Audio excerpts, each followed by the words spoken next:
జగన్ రెడ్డి ఎంత criminal brain, ఎంత క్రిమినల్గా ఆలోచిస్తాడు అంటానికి ఇవాళ ఒక వైసీపీ నాయకుడు నాకు ఫోన్ చేసి జగన్మోహన్ రెడ్డి పన్నుతున్న కుట్రల గురించి చెప్తుంటే నాకు మైండ్ బాగులైపోయింది.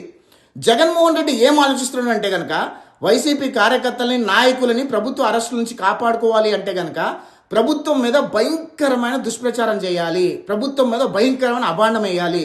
దానిలో భాగంగానే జగన్మోహన్ రెడ్డి భయంకరమైన కుట్ర పన్నాడంట.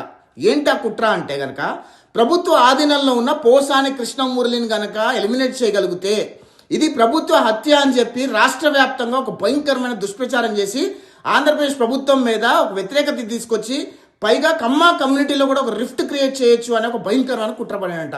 ఆ కుట్రలో భాగంగానే పోసాని కృష్ణమురళికి ఒక సమాచారం జారేశారు.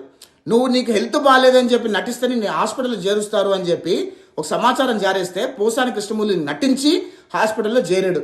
హాస్పిటల్లో జగన్మోహన్ రెడ్డి మనుషులు పోసాని కృష్ణమురళిని ఎలిమినేట్ చేయాలనుకున్నారంట, కానీ అది కుదరలేదంట. ఖచ్చితంగా జైల్లో పోసాని కృష్ణమురళిని ఎలిమినేట్ చేసే ప్రయత్నం జరుగుతుంది అని చెప్పి ఆ వైసీపీ నాయకుడు నాకు చెప్తుంటే నాకు ఏమనాలో అర్థం కాల. అంటే Jaganmohan Reddy mind set, criminal thoughts ఎంత భయంకరంగా ఉంటాయో ఒకసారి ఆలోచన చేయండి. అంటే జగన్మోహన్ రెడ్డి పోసాని కృష్ణమురళిని ఎలిమినేట్ చేయించి దాన్ని ప్రభుత్వం మీద వేసేసి ప్రభుత్వ హత్యగా చిత్రీకరించి ప్రభుత్వం మీద దుమ్ము పోయాలని అనుకున్నాడు. అంటే ఎంత క్రిమినల్ బ్రెయినో ఒక్కసారి ఆలోచన చేయండి. రాష్ట్ర పెద్దలకి అదేవిధంగా పోలీసు అధికారులు కూడా ఒక విన్నపం చేస్తున్నా, పోసాని కృష్ణమురళిని జాగ్రత్తగా కాపాడండి. పోసాని కృష్ణమురళిని ఎలిమినేట్ చేసే ప్రయత్నం జగన్మోహన్ రెడ్డి మనుషులు చేస్తున్నారు.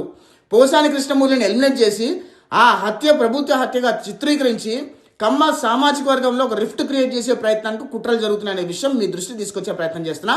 దయచేసి ప్రభుత్వ పెద్దలు, పోలీసు అధికారులు అప్రమత్తంగా ఉండాలి అని చెప్పి నేను మనవి చేసుకుంటున్నా. జై హింద్.